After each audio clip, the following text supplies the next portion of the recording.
Right, this is the Geometry Study Guide for Geometry Unit 4 for congruent triangles and quadrilaterals. So we're talking about how to prove triangles are congruent. So they gave us some theorems in our unit. Regular triangles, you can prove them 4 ways. You can prove that 3 of the sides are equal, side, side, side. You can prove by side, angle, side. That means 2 sides are equal as well as 1 angle in between them. You can prove that angle, side, angle, meaning 2 angles and the side between them are congruent, are equal to each other, or angle, angle, side. So that means 2 angles and a side not between the other 2 are equal. Okay, and then we have right triangles. Right triangles can also be proved congruent by 2 means. So because they're right angles are already equal to each other, you can prove it by the hypotenuse and 1 leg being equal. A leg and an angle, 2 legs, or hypotenuse and angle. So remember, your hypotenuse is the longest side of a right triangle. It is the side opposite the right angle. Because in a right triangle, the 90-degree angle is going to be the biggest in the triangle, because the other 2 have to add to 90 to make 180 degrees in your triangle. All right, so let's look at problem number 1. If you'll see in problem number 1, they have that these 2 angles are equal, these 2 angles are equal, the top angles are equal, and this side is equal to each other. So if they have the same mark, that means they're equal to each other. So this one, we could prove it by angle, side, angle, because there are 2 angles with a side between them equal. Or you could say they're equal by angle, angle, side, or angle, angle, side, because there are also 2 adjacent angles and a side not included between them. So there's 2 ways you could prove that congruent. Problem number 2, you'll notice they have 2 of them, 2 angles. So 1 angle in here says it's 70, 1 angle in here says it's 70, 130, 130 here, and a side that's 10 and a side that's 10. So this has 2 angles and a side that are equal to each other. The side is not between the 2 angles. If 10 was here, it would be angle, side, angle, but it's not. So it has to be angle, angle, side. All right, number 3, what we're looking at is a right triangle. You see the square in the middle? That means these 2 lines are perpendicular. This is a right triangle. So we can use our hypotenuse leg, leg angle, leg, or hypotenuse angle to prove this correct. What they've given us is the side opposite the right angle. See, it points at it. That's the hypotenuse. So they've given us the hypotenuse and 1 of the legs. So this can be proved by hypotenuse leg. And the last one over here, they have marked that all 3 angles are equal. Unfortunately, there is not a theorem that says angle, angle, angle. So we cannot prove that that triangle is congruent. Problem number 5, they've given you 2 triangles. Again, they have the little square in the side telling us this is a right triangle. What they tell us is equal. Ooh, I messed up on this one.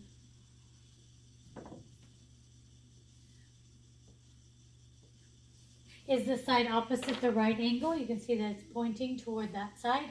And then this angle in the corner, that's 45 degrees. So we can prove that's congruent by hypotenuse angle. All right, this one again, we have a 60, 40, and a side of 10. A 60, 40, and a side of 10. So 2 angles and a side, and the side again is not included. So it's going to be angle, angle, side. All right, this triangle here, they've given us that these 2 angles are both 25 degrees and that these sides are equal. But we need one more thing, because this isn't a right triangle, it has to have 3 things. So what's right here is vertical angles. So vertical angles are equal. We know that from early on, one of our first theorems is vertical angles are equal. So that gives us an equal angle here. So angle, side, angle. So 2 angles are equal and the side between them is equal. And problem number 8, they've given you 2 triangles and they share a side. They say this side's 7 and 8, and then this side in the middle is shared. That means that side is reflexive of itself. So it has to equal itself. So that gives you 3 sides that are equal. That would prove that triangle is congruent by side, side, side. All right. on number 9, they want us to do a 2-column proof. All right, so they've told us there's 2 triangles here, MON and MPN. MON and MPN. And they want us to prove that side M, this is Q, not O, I'm sorry. Side MQ is equal to MP. So what we have to do is prove that these triangles are congruent by one of our theorems we just talked about, angle, angle, angle, side, side, or side, angle, side. All right, so they tell us that 1 and 2 are equal and 5 and 6 are equal. So the first thing they want us to say is that angle 3 and angle 5 are supplementary. Supplementary means their backside is a line. So what it's called is exterior sides in opposite rays. So number 1 is number 1 is angle 3 and angle 5 are supplementary. And angle 4 and 6 are also supplementary because they're exterior sides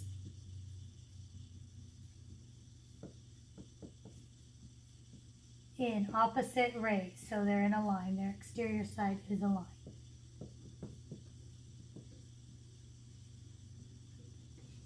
Okay, exterior sides in opposite rays.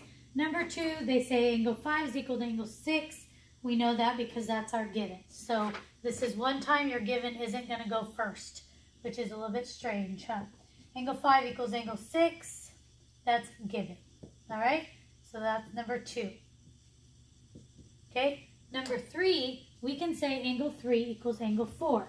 Because 5 and 6 are equal, and 3 is supplementary to 5, and 4 is supplementary to 6. So what it's saying is, if 5 and 6 are equal, they're both 100, 3 and 4 both have to be 80, because supplements have to add to 180. So 3 and 4, you're going to say angle 3 equals angle 4, because supplements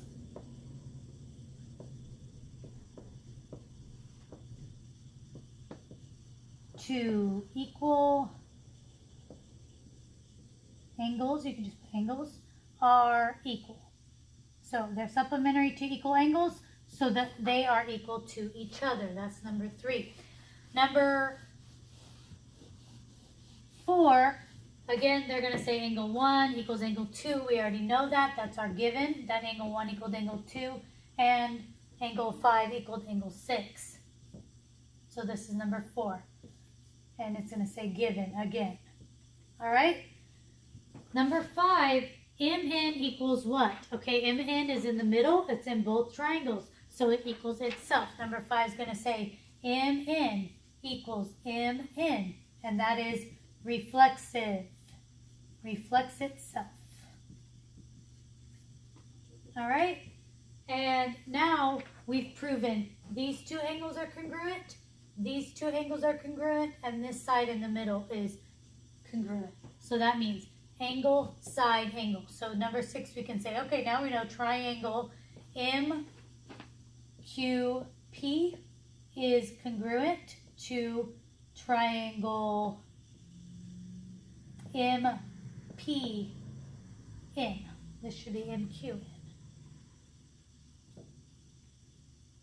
There we go. And we know that because of angle, side, angle. All right? Now that our triangles are congruent, that means every part of the triangle equals each other. So now we can say Q and P are equal, Q and N are equal, Q and N is equal to P and N. And last week, and what we were trying to prove, which was that MQ equals MP because corresponding parts of congruent triangles equal. So that is number 7.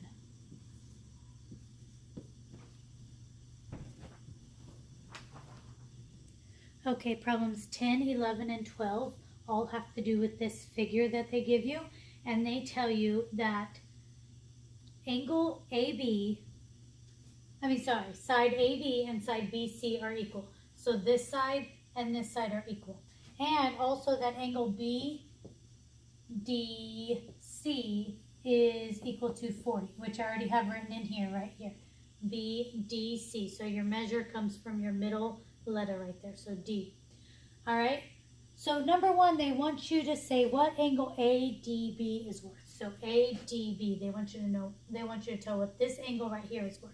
So this is a triangle, these three. A triangle has to equal 180 degrees. These two angles down here, they show are both 60 degrees. So 180 minus 60 minus 60. 60 and 60 is 120. So 180 minus 120 is 60. This is actually an equilateral triangle. All the sides are equal, all the angles are equal. So that angle is worth 60. The next one, they ask what CBD is equal. So they want the measure of this angle right here.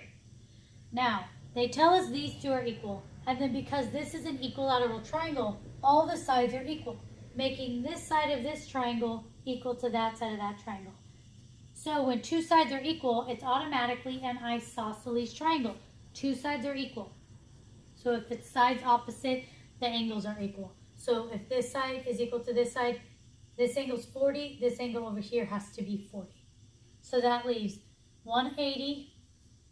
To find this angle, we're going to minus this 40 degrees up here and this 40 degrees down here. So 180 minus 40 and 40 is 80, is 100 degrees, making this angle right here 100 degrees. And the last one, the longest segment shown. They want to know what's the longest segment. Okay, so what they're trying to teach you is the bigger the angle, the longer the segment opposite. If an angle is only 20 degrees, it's only going to open this much. But if an angle is 70 degrees, it's going to open bigger. So what they're saying, you find the biggest angle in this, and the side opposite it is the longest side. So your biggest angle is 100 degrees, so the side opposite it is the longest side of this figure. So side DC.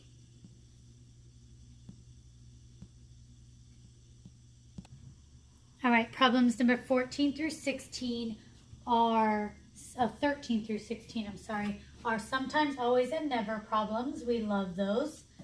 So the first one says the diagonals of a rectangle are equal, are sometimes, always, or never equal. So you need to look up Theorem 420 for this. Theorem 420 says the diagonals of a rectangle are equal. So that means they're always equal, all right? Number 14, the diagonals of a rhombus are always perpendicular. Are they always, always, sometimes, or never?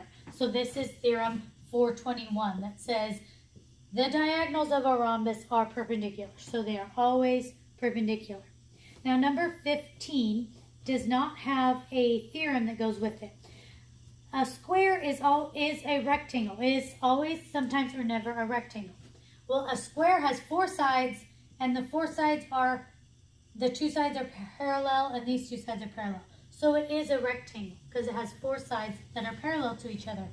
That automatically makes it a rectangle. Not all rectangles are squares, but a square is always a rectangle. And then number 16, the diagonals of a trapezoid are perpendicular. So a trapezoid has four sides like this, not a rectangle. All right, the Theorem 425 is what you want to look at for this. Theorem 425 says the diagonals of an isosceles trapezoid are perpendicular. So an isosceles would mean that these two angles are equal. A trapezoid can have a long side and a short side like this. Oops.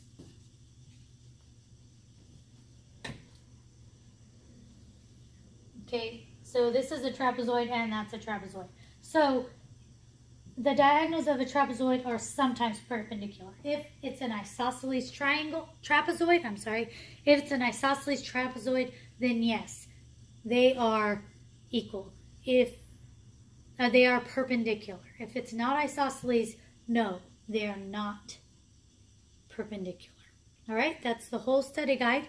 Seems like a pretty simple test. Study hard. Please know what you're doing when you get to your test.